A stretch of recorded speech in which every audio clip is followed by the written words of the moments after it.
Hi, I'm Old Norse specialist Dr. Jackson Crawford. I teach at the University of Colorado Boulder, previously at UC Berkeley and UCLA. Today I'm going to continue with my reading stanza by stanza of the poem Våluspá in Old Norse with commentary on what the Old Norse says.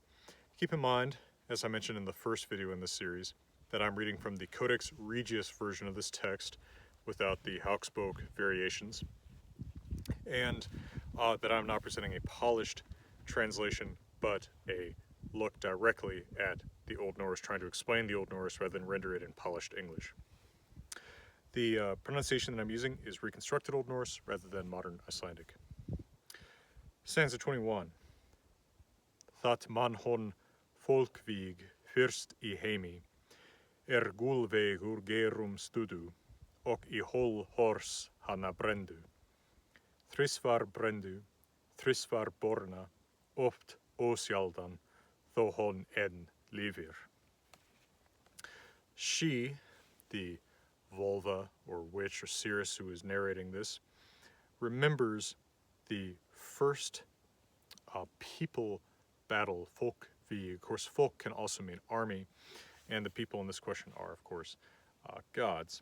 The first battle in the world, the Heiði, when they steadied, studu from the verb styðja, which is to steady, when they steadied gulveig with spears, gerum. And in the hall of Thor, that is the hall of Odin, so Valhall, they burned her, brendu hana. They burned her 3 times, brendu þrisvar. She was reborn 3 times, borna þrisvar. That borna is a past participle, singular accusative feminine. This is probably referring to her in the accusative because she is the object of that verb brendu in the previous line. Often, oft, unseldom, ósjaldan, though still she lived, though enn hon lifir. Now the name Gulveig has inspired a lot of speculation. It's not attested anywhere else.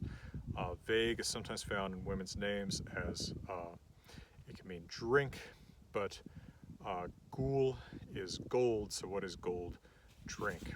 It really only occurs here, and so there's a lot of speculation, but no one is 100% sure what's going on, and the next couple stanzas don't really help with this mystery. Stanza 22. Heiði hana hetu, hvar til húsa kom, Våluspá. Viti hon ganda, seið hon kunni, seið hon leikin, var hon angan, illrar þjóðar. They called her, hetu hana, Heiðr, Heiði in the accusative, wherever she came, kom to houses, till husa. Now who are they calling Heiðr? Is this Gulveig or is this somebody different? In fact, is this Heiðr actually the vulva or seeress who's narrating the poem, considering that she sometimes speaks about herself in the third person? It could be, and she might or might not be the same person as Gulveig. Just a lot of questions without answers. Certainly you can speculate about the answers, but in just looking at the text, remember that the text does not spell out the answers for us. And another thing is that hús. Remember earlier in Våluspá in the stanza, one moment, when Odin and Hunir and Lothar are down on Midgard. Stanza 17, Midgard is referred to as a house, so house might mean realm here when she came to the realms rather than just 2 literal constructed houses. Anyway, they called her Heiðr wherever she came to houses or realms. A well-prophesying Våluspá vulva, witch or seeress. She called on hon viti, from vitya to call on. Vitya to call on takes a genitive object, so then ganda is the genitive plural of gandr, which is some kind of tool used in magic, perhaps a wand or a staff. She called on magic tools, magic staves perhaps. She knew hon kuni save. This is usually referred to as dark magic in translations of Old Norse poetry, but it's magic associated with women and with seeing the future. And then save here is actually probably the past participle of the verb to practice save magic, sitha. So she practiced save she played. It's hard to exactly put together what to do with this, because leikin is a past participle of leika, to play. It could be that Seith here is still the object, and that the verb is still kuni, so like she knew, played magic, or she cast the magic. Seith is the past participle of sida. She cast that magic, and it was played. But in some way, it's reiterating the fact that she knows and practices this Seither magic. She was forever honvar the joy angan of an evil people, ilrar þjóðar. So Gulveig and Heiðr, very mysterious figures, and it's completely unclear from the text itself whether they're the same person or not, and whether one of them, probably Heiðr, is actually the witch or Volva who's speaking the poem. 23.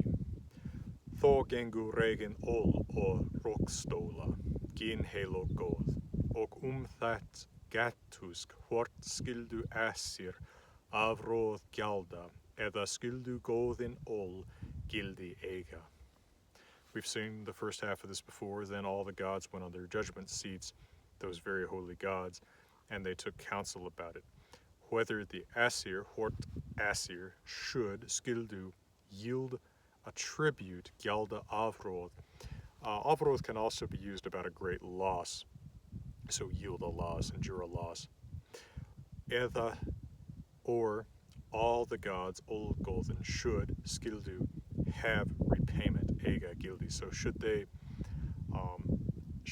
pay some kind of tribute, suffer a loss, or should they get repayment for some harm that's been done to them? Stanza 24.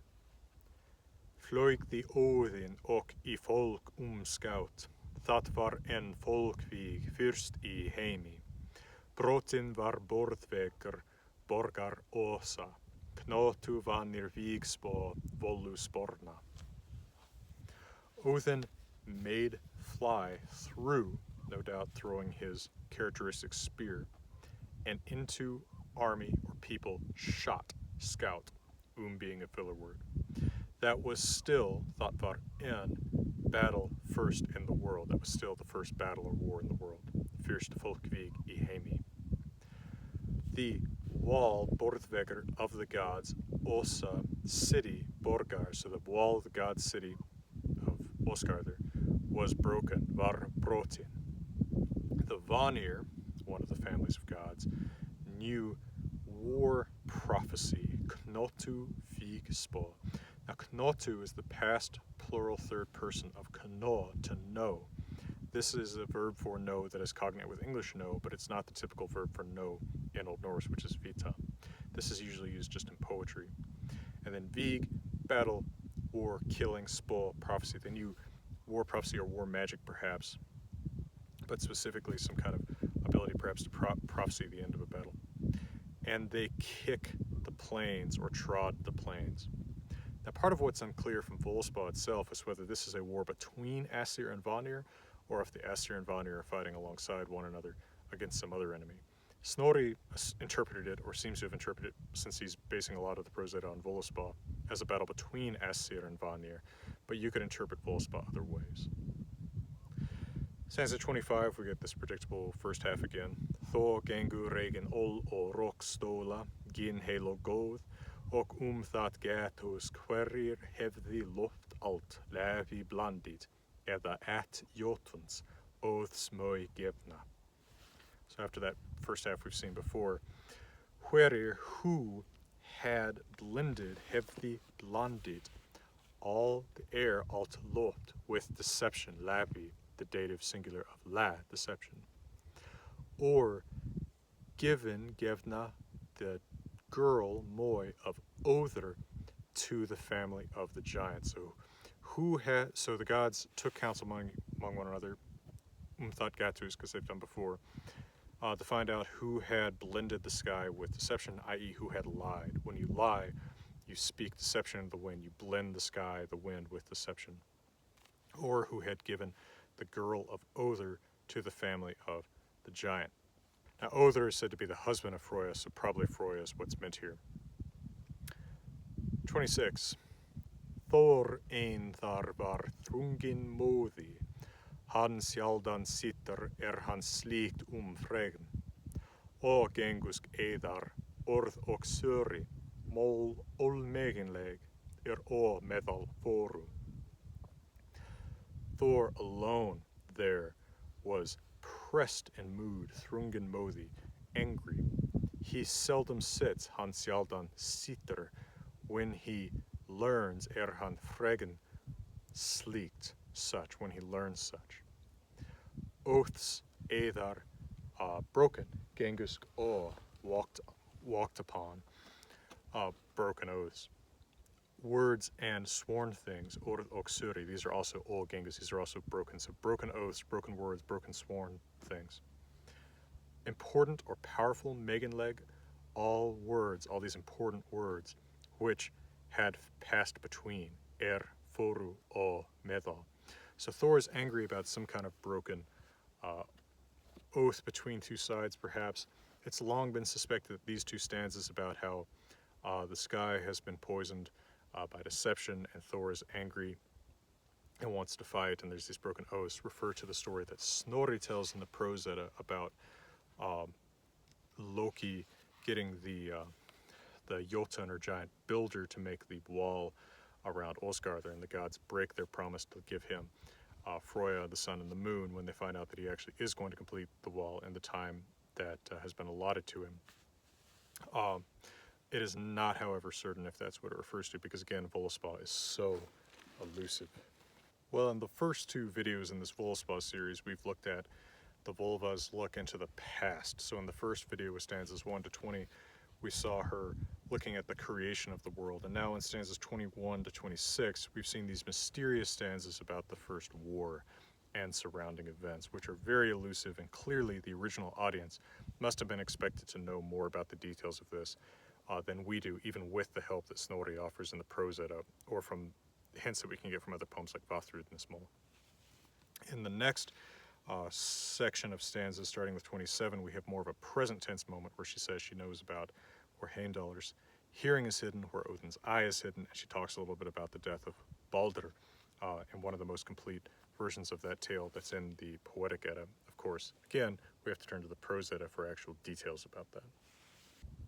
Well, if you haven't yet, I hope that you'll take a look at my translation of Våluspá in the Poetic Edda, Stories of the Norse Gods and Heroes, my translation of the Poetic Edda from 2015, and that you'll consider becoming a Patreon supporter. My Patreon supporters have been wonderful to me, have really become a great community, and have really helped make it possible for me to take the time to make these free videos in beautiful locations. For now, from beautiful Arizona, I'm wishing you all the best.